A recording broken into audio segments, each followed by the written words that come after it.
everyone, welcome back to my channel. Thank you very much for tuning to this channel. I'm so glad for this being my very first ever YouTube video, YouTube tutorial showing you how to clean up a studio background.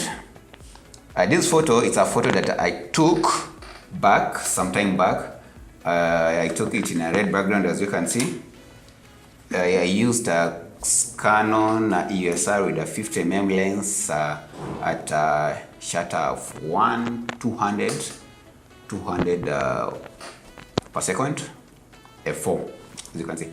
So first, what you're going to start, I'm going to start by correcting my photo using camera raw filter. You can see this is a raw photo taken direct. The colors are not that good.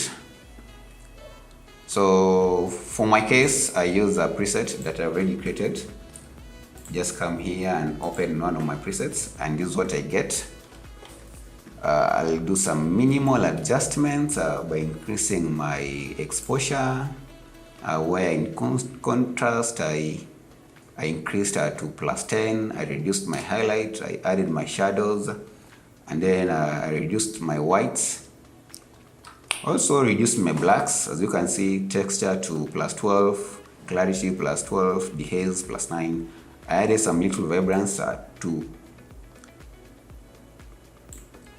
And also I added some sharpening, maybe to +50. What else? I reduced the details and the radius also. And down there I did some minimal changes, like adding my reds, since I have a lot of reds here, little oranges maybe to her skin tone, no yellow, no blues. So let's dive in and see what we can do here. So this being my photo, open in Photoshop. I'm using Photoshop.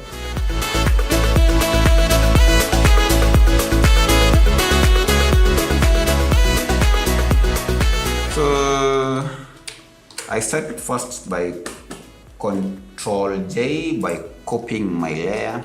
So this is the background. This is what I'll be cleaning. In my studio, mostly my background, how can I call it? The feet or the bottom of my background.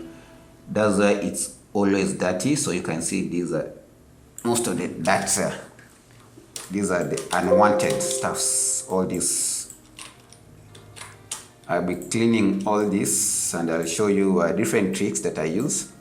I'll show you, I'll be using frequency separation, I'll be using this tool, patch tool, and maybe something else. I'll show you how I clean.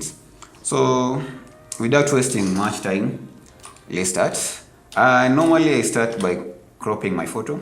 I crop it to the ratio of 4:10, 4:5.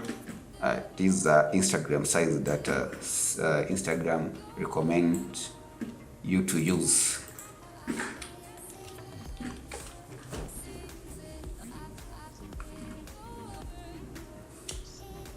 So after I've cropped,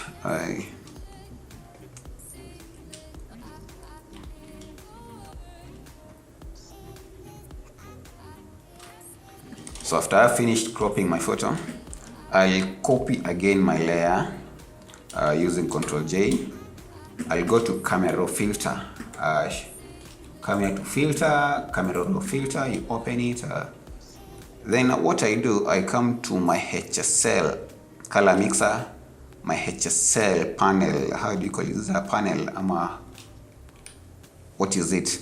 So I click this small icon called target adjustment tool. When I click it, I come and choose somewhere between the background, the reds, and I increase it up. When I increase it, you can see the entire photo changes the color. The entire photo gets saturated. At that point, I can say okay.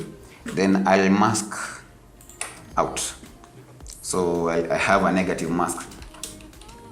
Now we zoom in. So I only want to affect the bottom part of my background.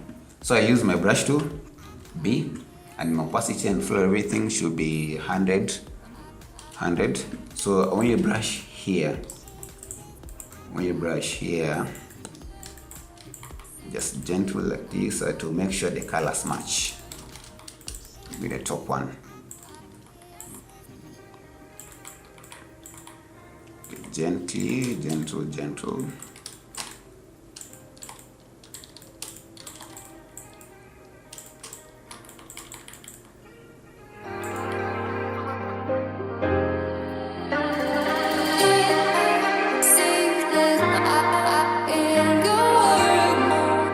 So after I've brushed out to reveal back my mask with the colors, so here's the photo. It's uniform.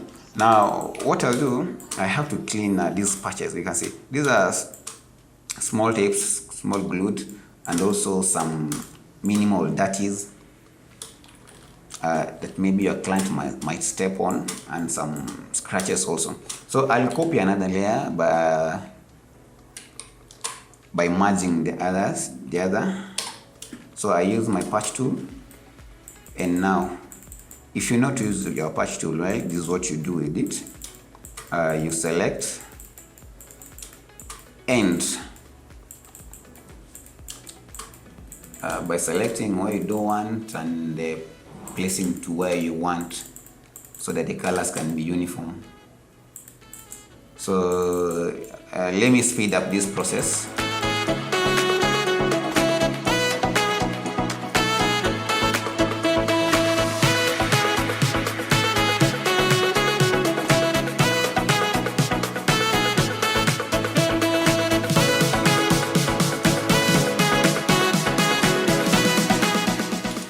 So after I finished my patching, so now I come to the critical part.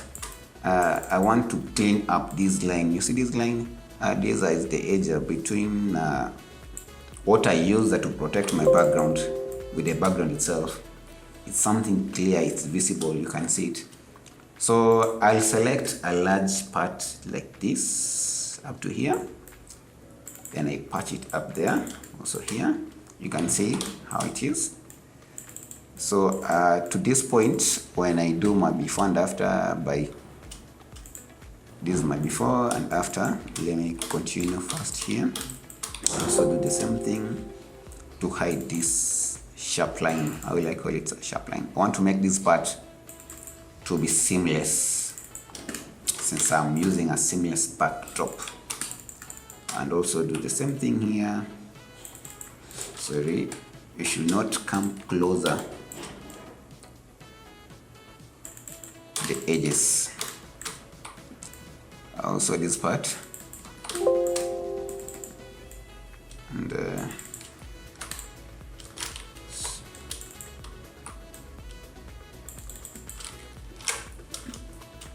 so after I've finished, maybe by checking out, this is my before and this is my after. Very simple, just by using your patch tool only and creating multiple layers, you have this before and after, before and after.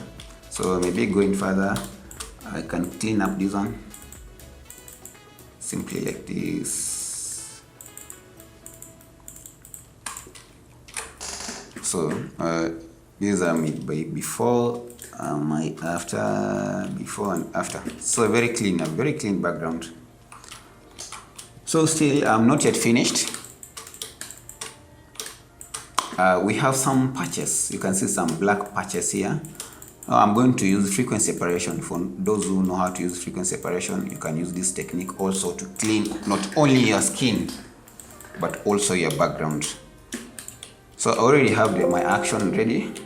So I imagine my all layers and play my action frequency separation to do everything for me and reveal everything for you by closing the black and white layer and select my mixer brush.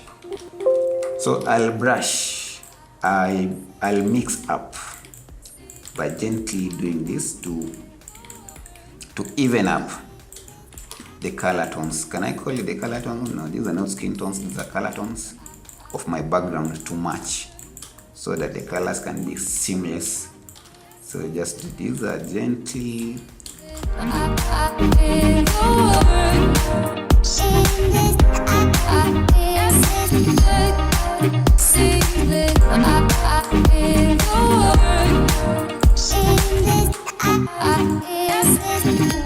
So if you are a photographer out there and you don't know how to clean your background, I'm sure this tutorial will help you a bit to clean up your background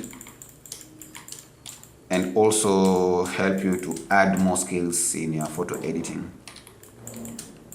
So very simple, just like this. So you can see how my background is clean with only just simple steps, just like that. So these are my after. So in frequency separation, you use the low copy layer, the low frequency part, where just as you clean your skin, this is also the same way that you can use to clean the background. So for this layer, this is my before and after. You can see before and after.